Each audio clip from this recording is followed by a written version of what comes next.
नमस्कार, मैं हूं अभिषेक त्यागी।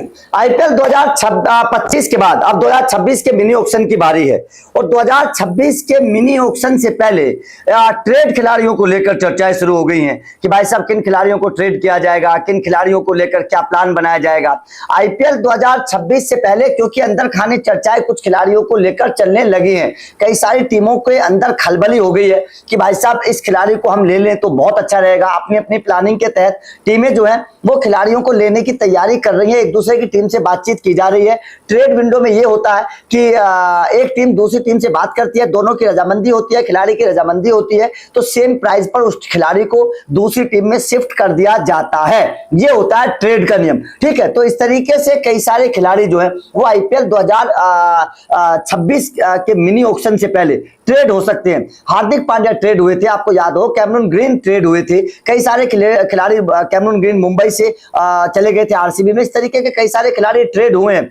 अब जो ट्रेडिंग को लेकर चर्चाएं चल रही हैं, केकेआर ने भी शायद, अगर मैं गलत नहीं हूं तो शार्दुल ठाकुर को ट्रेड किया था, मेरे हिसाब से, अगर मैं गलत नहीं हूं लोकी फर्गूसन को भी केकेआर ने ट्रेड किया था। तो इस तरीके की ट्रेडिंग होती है। अब क्या है, अब कई सारे खिलाड़ियों को लेकर ट्रेडिंग की चर्चाएं हैं, जैसे Chennai super Kings, KKR, Rajasthan जैसी टीमें, आरसीबी जैसी टीमें खिलाड़ियों को ट्रेड करना चाहती हैं। ऐसे में कौन कौन से खिलाड़ी ट्रेड होंगे, इस पर एक बार चर्चा कर लेते हैं। तो सबसे पहले बात चेन्नई की करते हैं, फिर केकेआर के बारे में, राजस्थान के बारे में बताएंगे। लखनऊ भी ट्रेड करना चाहती है कुछ खिलाड़ियों को। तो सबसे पहले जो चर्चा है वो चेन्नई सुपर किंग्स की। खबर है कि चेन्नई सुपर किंग्स के पास टॉप ऑर्डर तो सब कुछ फिक्स है, चेन्नई सुपर किंग्स को कोई प्रॉब्लम नहीं है। चेन्नई सुपर किंग्स को एक मिडिल ऑर्डर में बल्लेबाज की जरूरत है जो फिनिश कर सके और एक गेंदबाज की जरूरत है।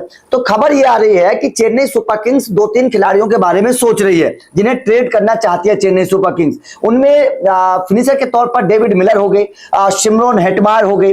डेविड मिलर क्योंकि फिनिशर है, बहुत अच्छे फिनिशर है, गुजरात को जिताकर आए हैं। शिमरॉन हेटमायर राजस्थान में है, उनको निकालने की तैयारी चल रही है। डेविड मिलर को वहां से निकालने की तैयारी चल रही है। उसके अलावा कई और सारे खिलाड़ियों पर नजर है चेन्नई सुपर किंग्स, जैसे लियाम लिविंगस्टन है, लियाम लिविंगस्टन पर नजर है चेन्नई सुपर किंग्स की। उसके बाद में टिम डेविड पर नजर है चेन्नई सुपर किंग्स की। तो इस तरीके के तमाम खिलाड़ियों पर चेन्नई सुपर किंग्स की नजर है जो नंबर 5 या 6 पर आकर मैच को फिनिश कर सकते हो। ऐसे खिलाड़ी की चेन्नई सुपर किंग्स को जरूरत है। तो चेन्नई सुपर किंग्स एक तो फिनिशर ढूंढ रही है जो चेन्नई सुपर किंग्स को मिलेगा। हालांकि ब्रेविस उनके पास है, लेकिन एक ब्रेविस के मददगार का कोई और खिलाड़ी, डेविड मिलर या हेटमायर जैसा कोई मिल जाए, लियाम लिविंगस्टन जैसा कोई मिल जाए, इस तरीके के खिलाड़ी की जरूरत चेन्नई से। या फिर चेन्नई अपने पुराने खिलाड़ी जो लखनऊ में चले गए, समीर रिजवी, उनको भी ले सकती है। समीर रिजवी को भी लिया जा सकता है, समीर रिजवी भी है, ठीक है ना। उसके अलावा चेन्नई सुपर किंग्स गेंदबाजों में भी देख रही है। गेंदबाजी में चेन्नई सुपर किंग्स क्या देख रही है,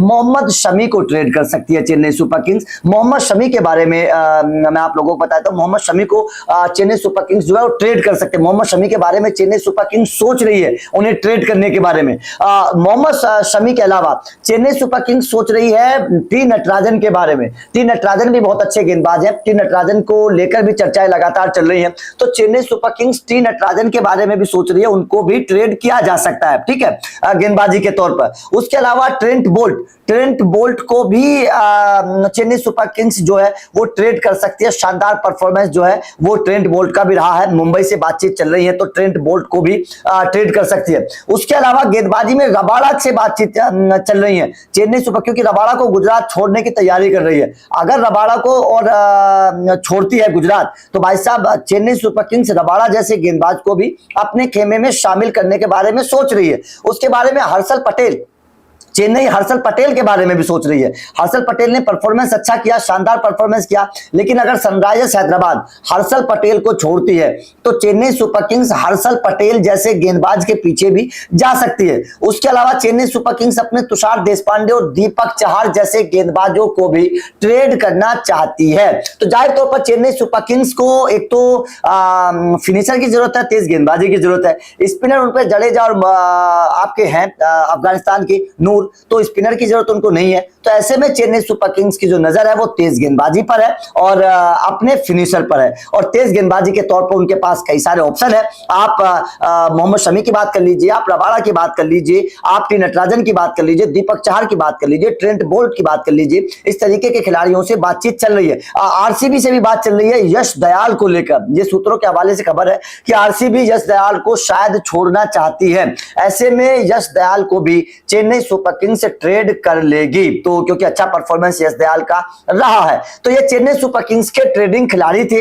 आपका इन खिलाड़ियों को लेकर क्या कहना है? आपके हिसाब से किन खिलाड़ियों को चेन्नई ले सकती है, ट्रेड करना चाहती है, और कौन से खिलाड़ी चेन्नई में जा सकते हैं? कमेंट करके बताइएगा। आपके हिसाब से चेन्नई को किन किन खिलाड़ियों की जरूरत है ये भी बताइएगा। वीडियो अच्छी लगी हो तो लाइक और शेयर जरूर करिए, चैनल को सब्सक्राइब करिए, अपडेट मिलते रहेंगे। Thank you very much.